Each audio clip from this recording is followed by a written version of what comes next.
Assalamualaikum warahmatullahi wabarakatuh.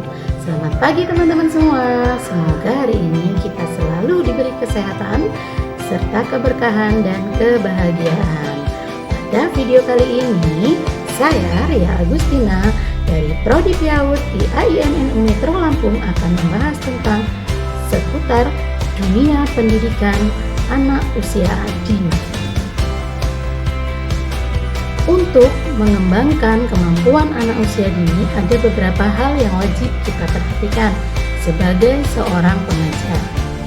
Salah satunya adalah metode pembelajaran anak usia dini. Pada umumnya, ada 11 metode pembelajaran anak usia dini.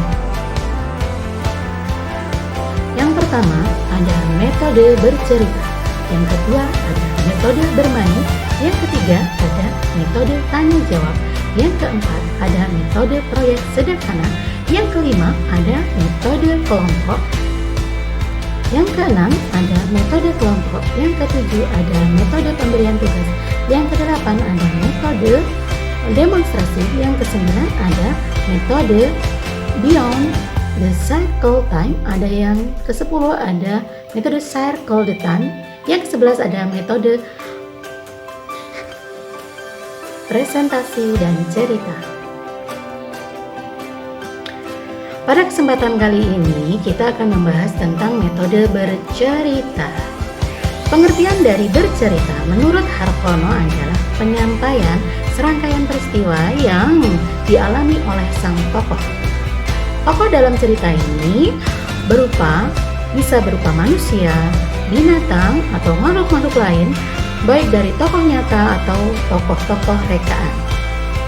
Jadi, metode bercerita adalah kegiatan seseorang secara lisan untuk menyampaikan suatu hal kepada orang lain.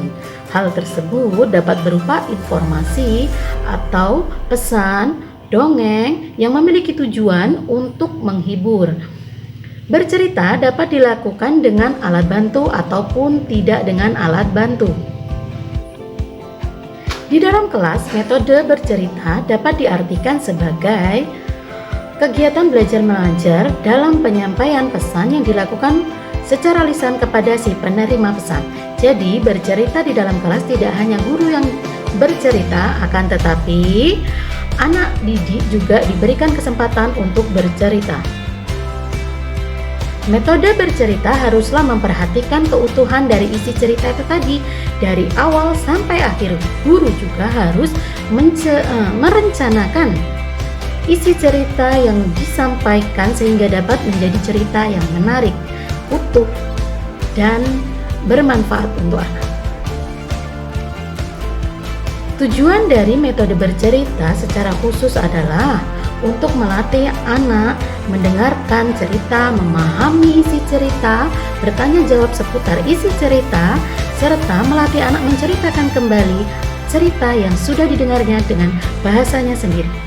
Manfaat dari metode bercerita antara lain, yang pertama adalah melatih daya serap atau daya tangkap anak, yang kedua mengembangkan daya pikir anak, yang ketiga meningkatkan konsentrasi anak, yang keempat mengembangkan daya imajinasi anak, yang kelima menciptakan situasi yang menyenangkan di dalam kelas, yang keenam meningkatkan keakraban antara guru dan anak didik, yang ketujuh meningkatkan perkembangan bahasa anak.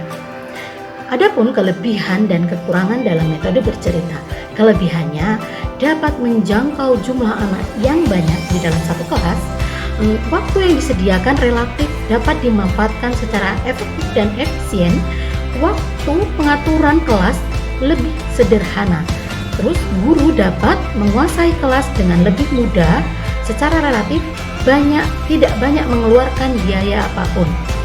Dan adapun kekurangannya, anak didik terkadang menjadi pasif, kurang merangsang perkembangan kreativitas, kemampuan siswa, kemampuan anak untuk mengutarakan pendapatnya. Terus dapat daya serap atau daya tangkap anak didik itu berbeda-beda sehingga sukar memahami tujuan dari isi cerita. Cepat menumbuhkan rasa bosan terutama bila penyajiannya tidak menarik dan tidak menyenangkan bagi anak. Seharusnya Untuk anak usia dini, cerita yang digunakan adalah cerita-cerita yang dapat menumbuhkan perasaan emosional, sosial, spiritual dari anak yang mendengarkannya. Isi cerita juga harus mengandung unsur pengetahuan sesuai perencanaan pembelajaran ataupun tujuan pembelajaran. Cerita bertemakan petualangan juga akan menarik untuk disajikan atau untuk disimak oleh anak usia dini. Sekian untuk video kali ini. Semoga video ini bermanfaat untuk kita semua. Salam sehat, salam sejahtera. Semoga kita selalu diberi kebahagiaan. Wassalamualaikum warahmatullahi wabarakatuh.